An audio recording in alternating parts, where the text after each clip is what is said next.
Good evening and welcome to another edition of World News This Week. I'm Vanessa Knight. Thank you for joining us. The United States presidential election may not be until next year, but hopefuls have already begun their very public campaigns. Attempting to continue their political dynasties are Jeb Bush and Hillary Clinton. Also among them, business mogul and Republican Donald Trump. Danny Waigano with this report.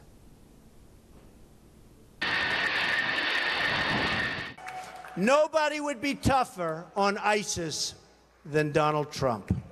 Nobody. I will be the greatest jobs president that God ever created. I tell you that. Billionaire real estate developer and television celebrity Donald Trump announced his run for the U.S. presidency during the week.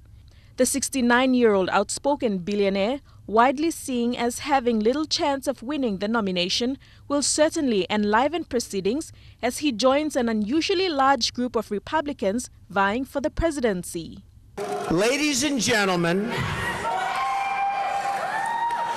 I am officially running for President of the United States. 11 Republicans have announced they are running for next November's election, the latest being former Florida Governor Jeb Bush, who launched his candidacy on Monday. The 62-year-old is looking to make history as the third president from the same Bush family. I will campaign as I would serve, going everywhere, speaking to everyone, keeping my word. Also in the run for the top job is former U.S. Secretary of State Hillary Clinton. In one of her campaign speeches, she criticized the Republicans for the way they handled the early childhood education issue. Republicans aren't just missing the boat on early childhood education, they're trying to sink it. Their budget puts at risk one of the most effective investments for our youngest children, early Head Start. Now, I believe getting off to a good start should be our children's birthright. The U.S. presidential elections will be held in November 2016. Deli Waigeno reporting for EMTV World News. Australian officials are alleged to have paid thousands of dollars to people smugglers bound for Australia to turn their boats back to Indonesia. The claim was leaked to the public last week, according to Fairfax Media, who reported that Australia has paid 30,000 Australian dollars to the crew of an asylum seeker boat to return the vessel to Indonesia. Yesterday in Canberra, a vocal opposition wanted Tony Abbott to clarify the payments claims. Opposition Labor Party leader Bill Shorten said the refusal to dismiss the reports would bolster the crime of people smuggling. By failing to deny reports that criminal people smugglers could be paid 30,000 US dollars if they make it to an Australian vessel, isn't the government providing a cash incentive for these dangerous voyages to take place? According to Reuters, Australian Foreign Minister Julie Bishop and Immigration Minister Peter Dutton last week explicitly said no payments were made to people smugglers, but both declined to repeat the denials during the heated parliamentary debate yesterday. Prime Minister Tony Abbott has also declined to comment, citing operational and intelligence security. The consistent position of this government has been not to comment on the operational details of what There'll be silence on is my necessary left. and what has been done to stop the boat. But this afternoon, a Sri Lankan migrant who was on board the repatriated vessel last week told the shocking tale of how the boat crew was paid by Australian officials and how they survived the trip back to Indonesia. There were 65 migrants on board from Myanmar, Sri Lanka and Bangladesh, which included children and a pregnant woman.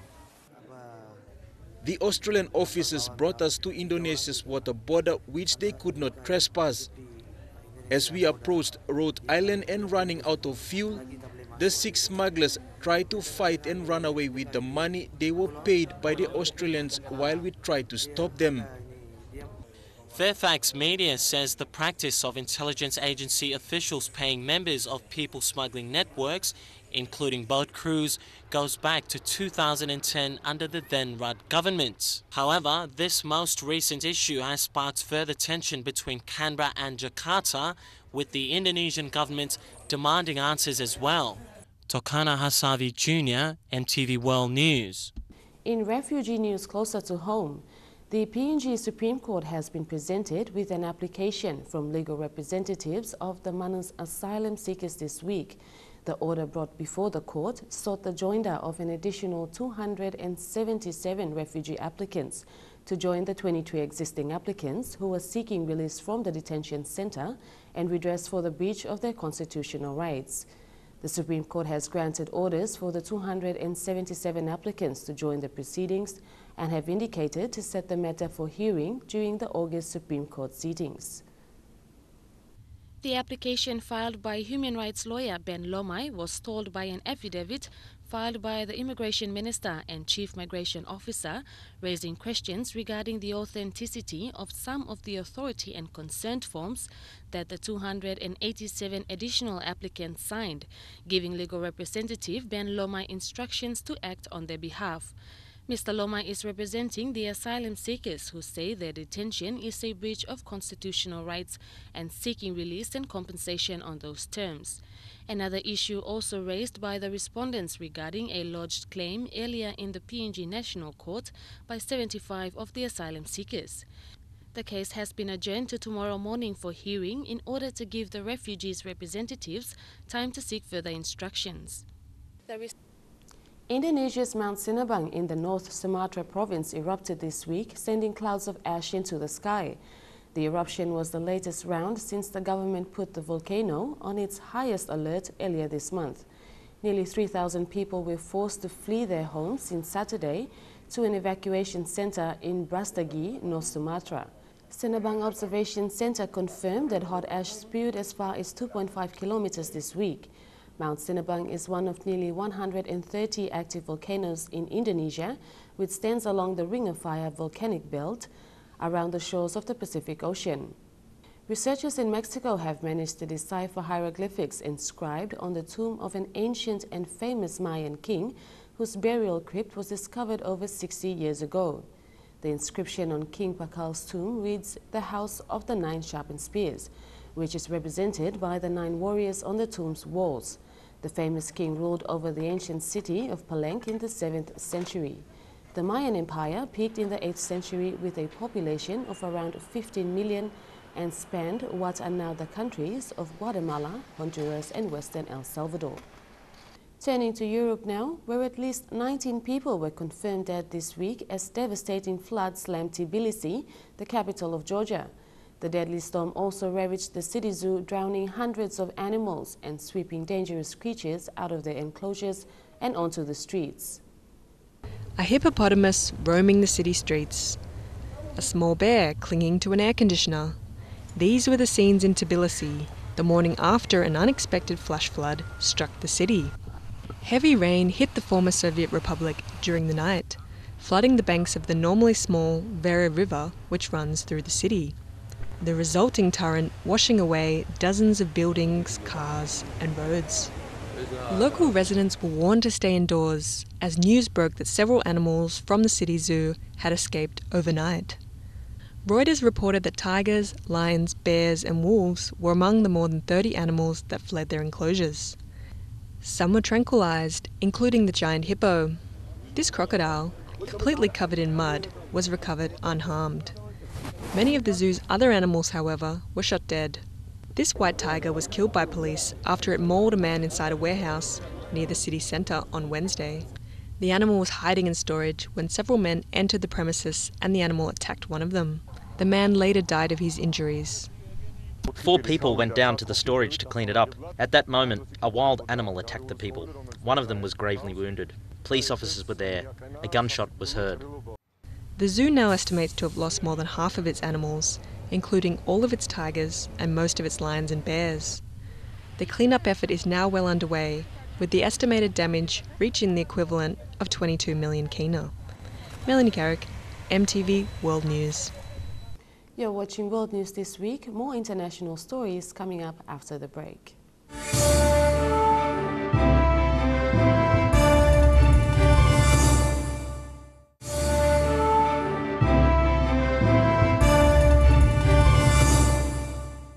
Welcome back to the program.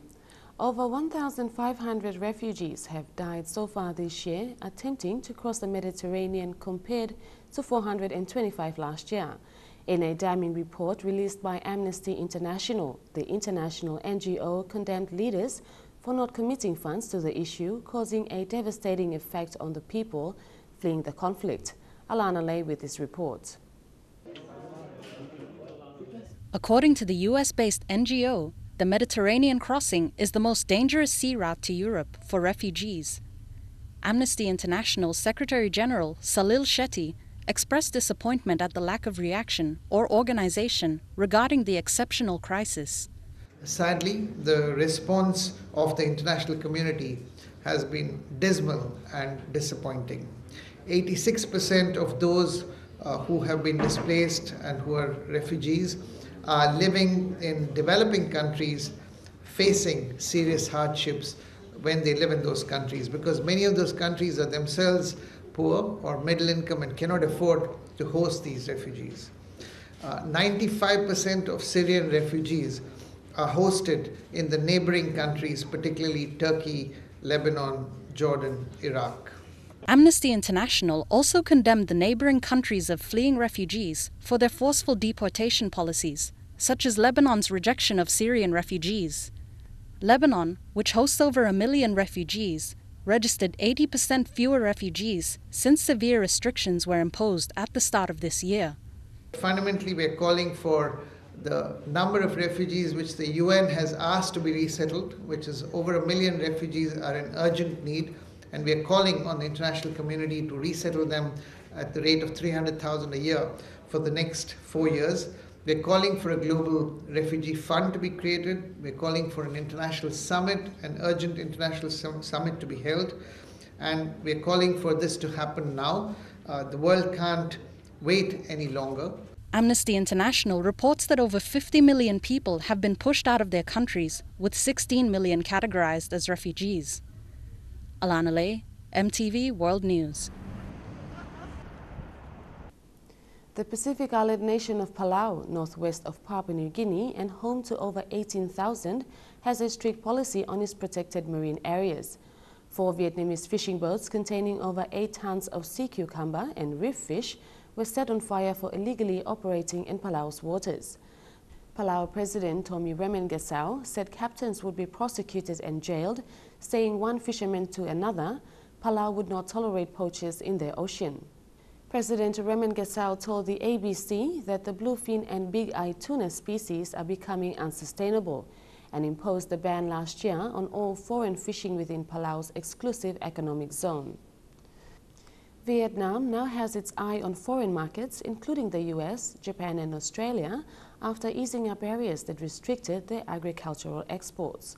Apart from the difficulties exporting to such nations as the US and Australia, who have very high standards, Vietnam also faces challenges in maintaining quality and increasing its output, which is currently at a household level.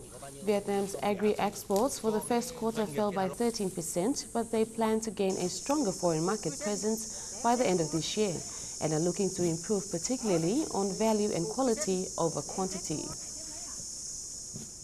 Animal rights activists have been in an uproar in response to a controversial yearly festival held in a small city in China. Humane Society International launched a petition recently against the controversial Yulin Dog Meat Festival, where up to 10,000 dogs are slaughtered in cruel conditions. Previous petitions failed to reach the attention of the Obama administration, which requires a minimum of 100,000 signatures for consideration. The dogs are kept in poor conditions before being burned, electrocuted or skinned alive and eaten by local residents, who consider the meat nutritious. Comedian and animal rights activist Ricky Gervais announced his support for his friends at the Humane Society, urging everyone to help their efforts. Priests from around the world attended a retreat in Rome where Pope Francis addressed the enthusiastic delegations and answered questions in his native Spanish. Alana Lay with this report. Pope Francis, who met with Russian President Vladimir Putin earlier, said politics are rarely followed through with action. He made special mention of the importance of women in the church, reminding everyone of their significance in religion. Obispo, quiero agradecer a las mujeres que no son sacerdotes, pero están aquí. La Iglesia es esposa de Cristo. La Iglesia es madre del santo pueblo fiel de Dios. Iglesia mujer. The Pope also talked about people of faith around the world and the challenges faced in communicating with today's society, which is becoming increasingly disconnected with religion. Pope Francis said only political dialogue and respect towards signed treaties and agreements can ease political tension. He also announced a trip to Africa later in the year. Last week, the Pope also addressed the current refugee crisis, advising those turning away asylum seeker boats to seek forgiveness from God. I invite you all to ask forgiveness for the persons and the institutions who closed the door to these people who are seeking a family, who are seeking to be protected. These brothers and sisters of ours are seeking refuge far from their lands. They are seeking a home where they can live without fear. Alana Lay, EMTV World News. You're watching EMTV World News. The church massacre in South Carolina and Syrian refugees in Turkey. Those stories to come after the break. Don't go away.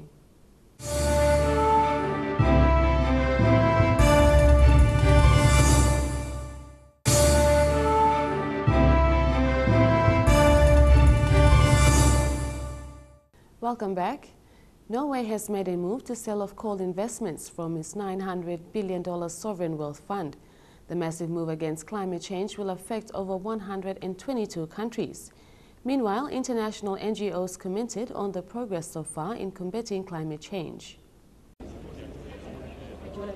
G7 leaders, which include the US, the UK and Japan, previously agreed to reduce global temperatures by avoiding carbon fuels. Although Greenpeace said that the vision of 100% renewable energy supply has been boosted, Oxfam America's policy director, Gawain Kripke, said there is much more to be done. It's a small step. We see something new in it, but it's not nearly enough to show what the G7 will do to deliver an outcome on climate this year. They are committing to do more than they've said in the past, but still the fundamental question is how much will they cut and how much will they fund the global funding challenge to convert the economy to a decarbonized economy. While the G7 is primarily focused on global financial policies and regulations, Kripke expressed disappointment at the lack of a global effort and clear strategy to fight poverty. I'm disappointed. I think they could go further, and we have a big conference later this year that will prove whether the global community is committed to ending poverty and hunger or not. And so this could have been the moment when the G7 said they will do their share. Papua New Guinea's recently proposed climate change management bill was disputed by the PNG Eco-Forestry Farm, among others, who argued that the law gives no prominence to reducing carbon emissions and does not coincide with existing environmental management policies.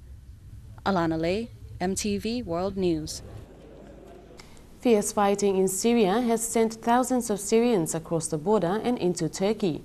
The Turkish government says thousands of refugees have crossed the border this week, fleeing the Islamic State militants. Through the haze of the heat, a glimpse of a few of those who are waiting for Turkish authorities to allow them through. The majority barely visible behind the berm, arms raising frantically the moment water arrives. Many have been here for hours, if not days. They are finally let through. A desperate scene the world has witnessed too many times, yet done little to stop. Some parents lugging their children, others laden with all they have left in life. Exhausted, angry, and dehydrated, most just want to keep going. Some have relatives that already made it to Turkey. This is a family that's just being reunited, but they don't want to stop and talk, which is very understandable given everything that they have been through. A lot of people in those moments when the gate was opened were just phoning relatives they had on the other side saying, "It's open, come, cross quickly," worried that it would close once again and they would continue to have to wait on the other side. We are normal civilians who have nothing to do with anyone. Whomever governs us, we just obey them, Khalid al-Ali says. We just had to leave because of the clashes. Many had chosen ISIS rule over losing the little they have in life, a choice they no longer have. A coastal Egyptian village has become ground zero for missing sons. The young men have been heading to Italy with smugglers in search for a better life, but in some cases they have been tricked.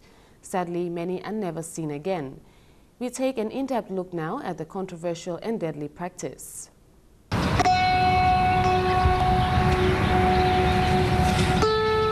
The sun rising over Egypt's Mediterranean coast.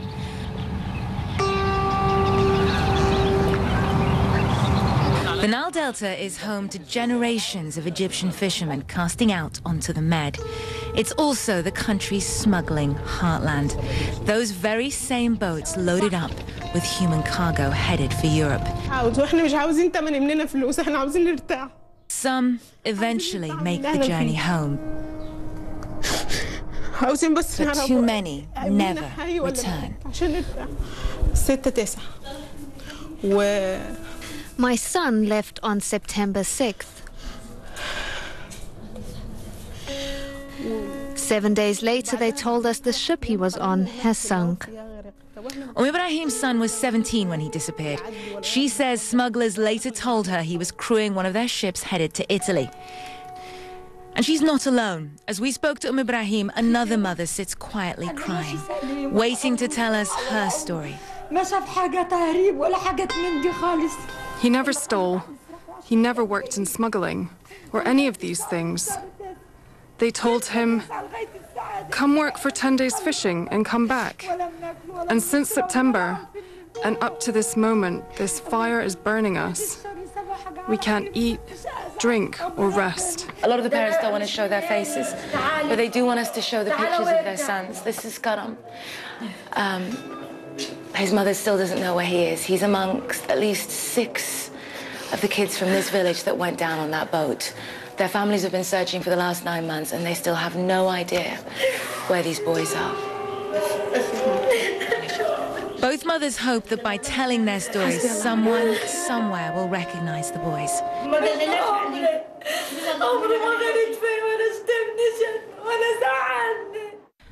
We'd been investigating the trafficking of teenagers and boys from Egypt to Italy for several months now. Boys forced to work on smuggling ships and then dumped on the Italian coast, manning the boats ferrying illegal migrants.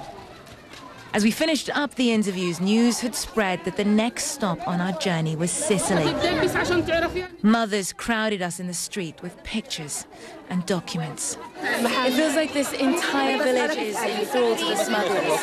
This has become such a lucrative trade that a lot of these mothers that are flooding around us, they say that their sons were forced on these ships, were forced to man these ships, and now they say that they've been imprisoned in Sicily. But they're not just crewing the boats. They often make up the bulk of the passengers. The political uncertainty of recent years has plunged Egypt into economic turmoil. All those who are able, sometimes as young as 9 and 10, are risking the sea crossing to Italy, sometimes risking jail, the other side. Smuggling inlets like Burj Mghazel dot this coastline. Captain Mahmoud and his ship's mate have made the journey to Italy many times, smuggling over boatloads of kids. The parents, he says, are as much to blame as the smugglers. People here in this village, they're selling their kids. They think, we're 10 and we can't find enough to eat. When we're 9, we can eat a little better. If we're 8, we can eat a little better still. If 2 get locked up, better than we all die together. If the smuggled children do make it to Italy and find work there, it could change their entire family's fate. We leave Burj Mghazel. There are many more villages along this coast where parents have stories to tell. But before we arrive at the next one, we receive a phone call. The families say, we're no longer welcome. Further evidence, perhaps, of the smugglers' influence. There are laws in place to protect vulnerable children here, but we asked the government body tackling this issue, is it enough? There are families who have lost 2 children on the sea crossing to Egypt, and they still send their last remaining son. Can you believe it? There has to be zero tolerance under the law for the brokers of this. They tempt parents with an awaiting paradise. Gazing out across the Med from here, it must feel like they're looking towards a promised land that is just within reach. But for so many who do make that journey, what they find is hardship and heartbreak. And more children who've carried with them the burden of their families' dreams.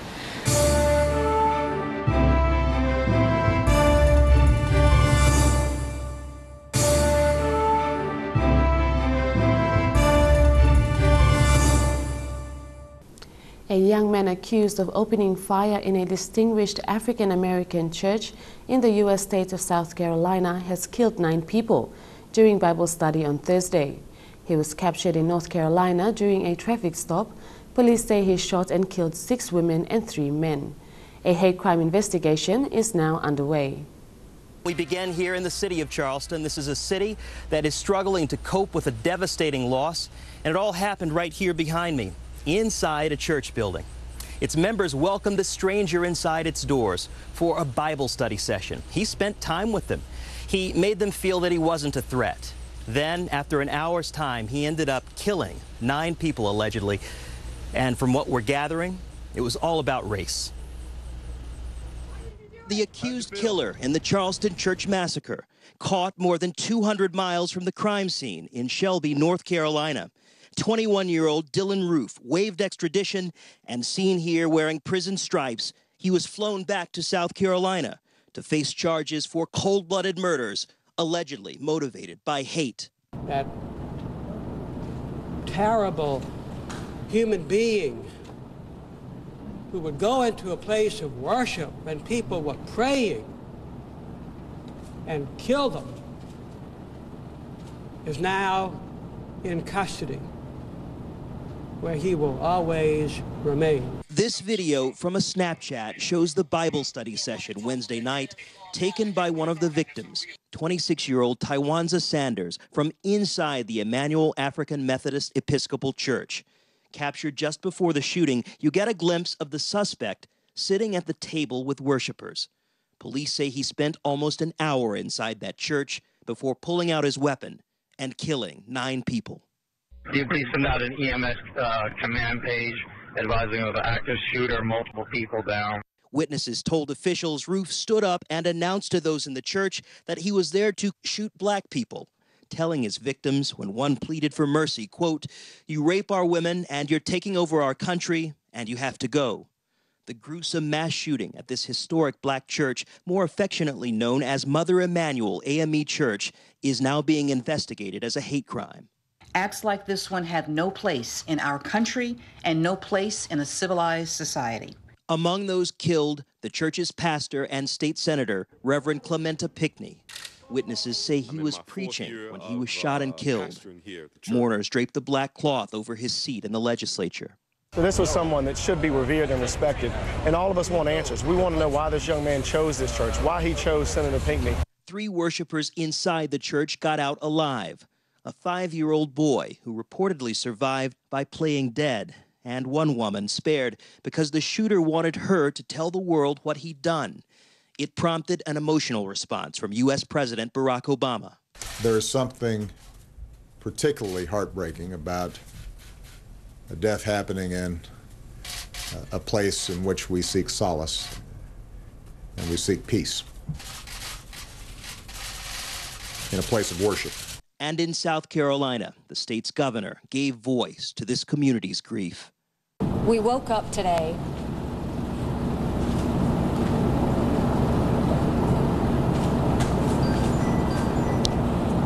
and the heart and soul of South Carolina was broken.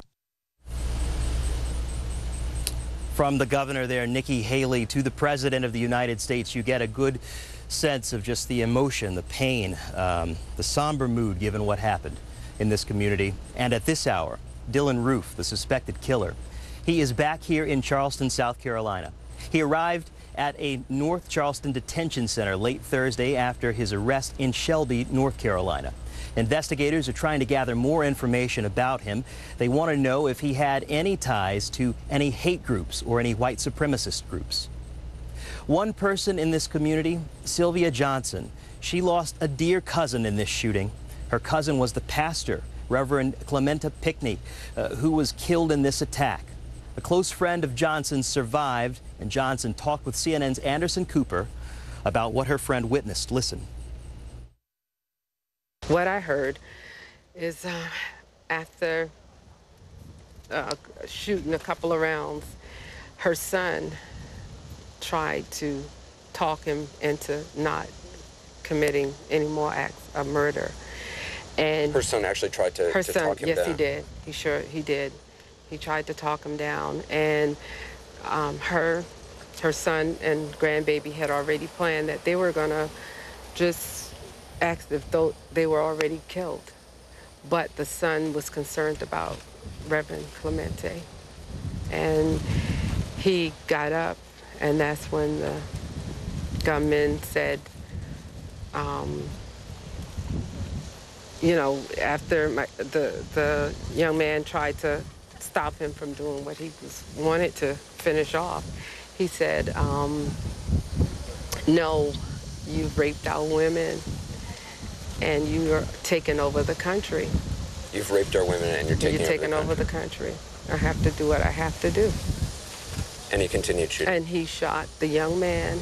His mother was there and she witnessed. She pretended as though she was dead, that she was shot and dead, but she watched her son fall and laid there, and she laid there in his blood. And she lay there in his blood? Yes, she did. Oh my. And when I got to talk with her, her entire dress was just drenched in blood. And she said, that's my son's blood. He was a good boy. He was a good boy. And he passed? And he passed. Him along with one of her aunts. She laid there in his blood. I mean, it's just chilling to think about what happened inside this church. The shooting here has also touched the U.S. President, Barack Obama, on a very personal level.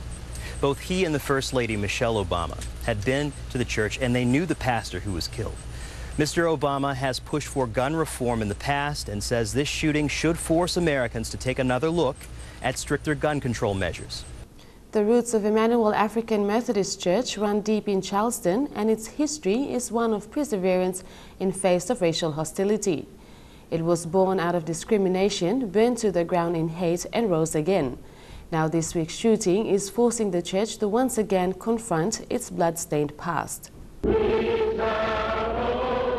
Located less than a mile from Charleston's historic slave market and established in 1816, deep in the slavery years, Emanuel has always been more than a place of worship. As the oldest African Methodist Episcopal church in the South, it is a living testament to the trials of Black America. Here, one of the church founders tried to organize a slave rebellion almost 200 years ago, only to see the church burned to the ground when it was discovered. More than 300 alleged plotters were arrested, 35 were executed. Here, runaway slaves were secretly helped on their perilous journey north. Here, Martin Luther King Jr. invited new generations to march for equality, even as white supremacists were still hoisting their own crosses. Through it all, Emanuel has been a leading force for AME churches and outspoken leaders. People like Frederick Douglass and Harriet Tubman and Rosa Parks belong to it. And the AMA Church is always about human rights and civil rights. The Black Church has always been our freedom house. Alton Pollard is dean at the Howard University School of Divinity, and he says Emanuel led the way for so many black churches by being a place where African-American politicians, leaders, organizers, teachers, and more could find acceptance when they were barred from so much of America. You know that you will come there unfiltered. You will come there without recrimination made against you. So no matter the disparages of the larger social order, you come here and you can learn how to be as fully human as you are. That's what Emanuel meant. Yes, yes, absolutely. And part of that means the affirming of every single person who comes inside our doors and those who are within the communities around us.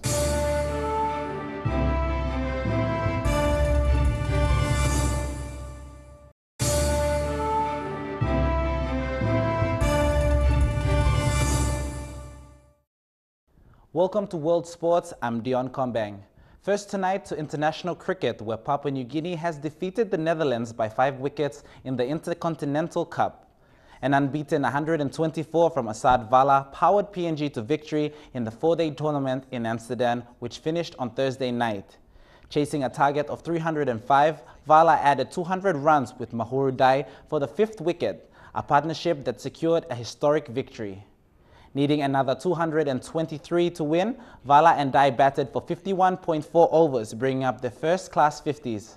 Vala went on to convert onto his 100. Needing another 223 to win, Vala and Dai batted for 51.4 overs, bringing up their first-class 50s. Vala went on to convert his into 100. Mahuru was knocked out in a LBW with 23 runs left.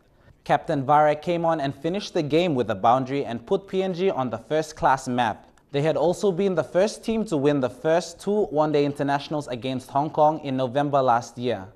And in other matches, Ireland, who lead the ladder in the Intercontinental Cup, beat Scotland by 6 wickets, Bangladesh beat India by 79 runs, and England won by 7 wickets over New Zealand.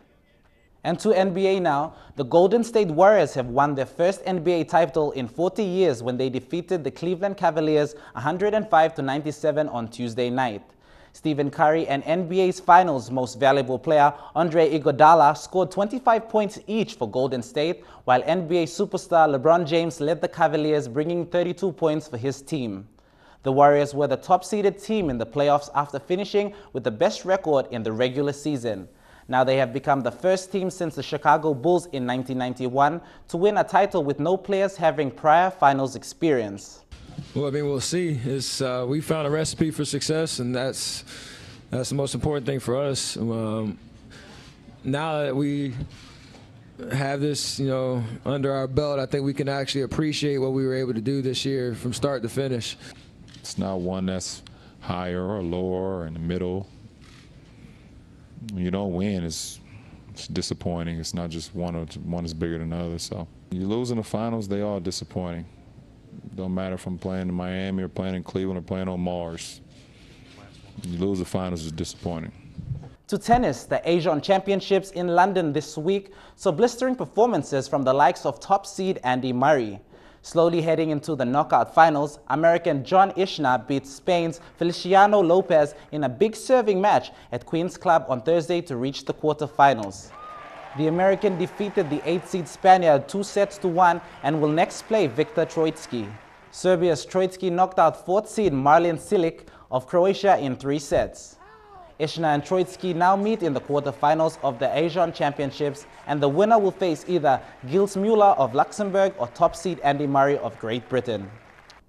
Turning to surfing now, Australian surfer Owen Wright triumphed at the Fiji Pro on Tuesday this week with a historic perfect 20.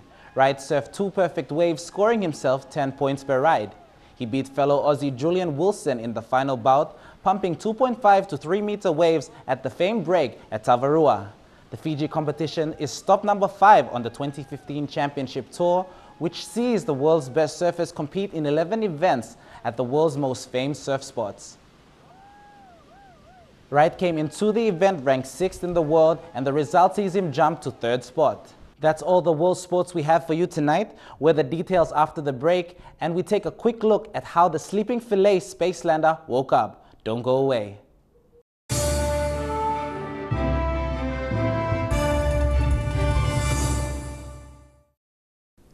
And finally tonight, the Philae lander space probe, believed to be lost, has woken up some 7 months after it stranded itself on a comet.